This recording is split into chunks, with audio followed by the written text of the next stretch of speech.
नमस्कार दोस्तों, आपका स्वागत है हमारे YouTube चैनल पर। आज का यह वीडियो भगवद गीता के 18 अध्यायों की सीरीज का 15वां वीडियो है। भगवद गीता के अध्याय 15 का नाम है पुरुषोत्तम योग। अगर आपने अभी तक भगवद गीता के हमारे पिछले वीडियोस को नहीं देखा है तो आप डिस्क्रिप्शन में दिए गए लिंक पर क्लिक करके देख सकते हैं। तो चलिए शुरू करते हैं।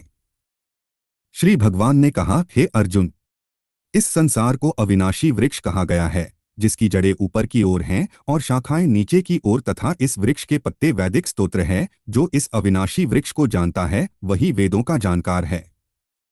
इस संसार रूपी वृक्ष की समस्त योनियां रूपी शाखाएं नीचे और ऊपर सभी ओर फैली हुई हैं। इस वृक्ष की शाखाएं प्रकृति के तीनों गुणों द्वारा विकसित होती है। इस वृक्ष की इंद्रिय विषय रूपी कोंपलें हैं। इस वृक्ष की जड़ों का विस्तार नीचे की ओर भी होता है, जो कि सकामकर्म रूप से मनुष्यों के लिए फल रूपी बंधन उत्पन्न करती हैं।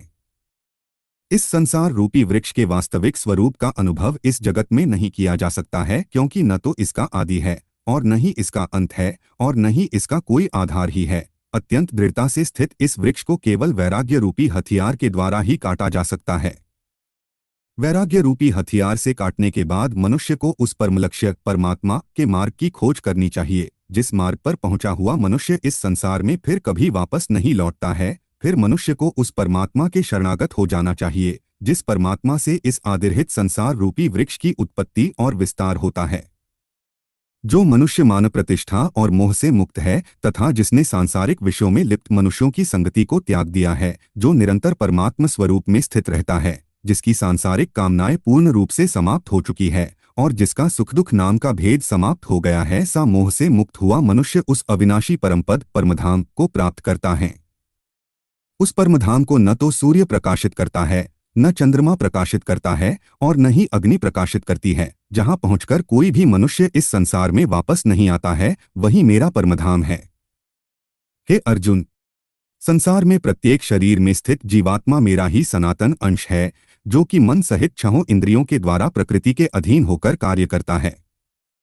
शरीर का स्वामी जीवात्मा छहों इंद्रियों के कार्यों को संस्कार रूप में ग्रहण करके एक शरीर का त्याग करके दूसरे शरीर में उसी प्रकार चला जाता है, जिस प्रकार वायु गंध को एक स्थान से ग्रहण करके दूसरे स्थान में ले जाती है। इस प्रकार दूसरे शरीर में स्थित होकर जीवात्मा कान, आँख, त्वचा, जीभ, नाक और मन की सहायता से ही विषयों का भोग करता है। जीवात्मा शरीर का किस प्रकार त्याग कर सकती है, किस प्रकार शरीर में स्थित रहती है और किस प्रकार प्रकृति के गुणों के अधीन होकर विषयों का भोग करती है, मूर्ख मनुष्य कभी भी इस प्रक्रिया को नहीं देख पाते हैं। केवल वही मनुष्य देख पाते हैं जिनकी आंखें ज्ञान के प्रकाश से प्रकाशित हो गई हैं। योग के अभ्यास में प्रयत्नशील मनुष्य ही अपने हृदय में स्थित इस आत्मा को देख सकते हैं, किंतु जो मनुष्य योग के अभ्यास में नहीं लगे हैं, ऐसे अज्ञानी प्रयत्न करते रहने पर भी इस आत्मा को नहीं देख पाते हैं। हे अर्जुन, जो प्रकाश सूर्य में स्थित है, जिससे समस्त संसार प्रकाशित होता है, जो प्रकाश चंद्रमा में स्थित है और जो प्रकाश अग्नि में स्थित है, उस प्रकाश को तू मुझसे ही उत्पन्न समझ। मैं ही प्रत्येक लोक में प्रवेश करके अपनी शक्ति से सभी प्राणियों को धारण करता हूँ और मैं ही चंद्रमा के रूप से वनस्पतियों में जीवनरस बनकर समस्त प्राणियों का पोषण करता हूँ। मैं ही पाचनअग्नि के रूप में समस्त जीवों के शरीर में स्थित रहता हूँ। मैं ही प्राण वायु और अपान वायु को संतुलित रखते हुए चार प्रकार के चबाने वाले, पीने वाले, चाटने वाले और चूसने वाले अन्नों को पचाता हूँ। मैं ही समस्त जीवों के हृदय में आत्मा रूप में स्थित हूँ। मेरे द्वारा ही जीव को वास्तविक स्वरूप की स्मृति, विस्मृति और ज्ञान होता है। मैं ही समस्त वेदों के द्वारा जानने योग्य हूँ। मुझसे ही समस्त वेद उत्पन्न होते हैं और मैं ही समस्त वेदों को जानने वाला हूँ। हे अर्जुन, संसार में दो प्रकार के ही जीव होते हैं, एक नाशवान क्षर और दूसरे अविनाशी अक्षर। इनमें समस्त जीवों के शरीर तो नाशवान होते हैं और समस्त जीवों की आत्मा को अविनाशी कहा जाता है, परंतु इन दोनों के अतिरिक्त एक श्रेष्ठ पुरुष है जिसे परमात्मा कहा जाता है। वह अविनाशी भगवान तीनों लोकों में प्रवेश करके सभी प्राणियों का भरण पोषण करता है।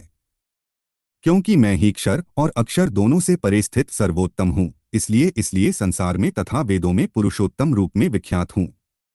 हे भरतवंशी अर्जुन, जो मनुष्य इस प्रकार मुझको संशयरहित होकर भगवान रूप से जानता है, वह मनुष्य मुझे ही सब कुछ जानकर सभी प्रकार से मेरी ही भक्ति करता है। हे निष्पाप अर्जुन, इस प्रकार यह शास्त्रों का अति गोपनीय रहस्य मेरे द्वारा कहा गया है। हे भरतवंशी, जो मनुष्य इस परम ज्ञान को इसी प्रकार से समझता है वह बुद्धिमान हो जाता है और उसके सभी प्रयत्न पूर्ण हो जाते हैं। इस प्रकार उपनिषद, ब्रह्म विद्या तथा योग शास्त्र रूप श्रीमद् भगवद गीता के श्री कृष्ण अर्जुन संवाद में पुरुषोत्तम योग नाम का 15वां अध्याय संपूर्ण हुआ। आज की इस कथा को हम यही विराम देते हैं।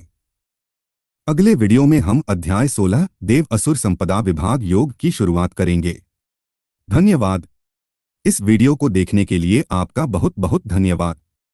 हमें उम्मीद है कि यह वीडियो आपको पसंद आया होगा और आपने इससे कुछ नया सीखा होगा।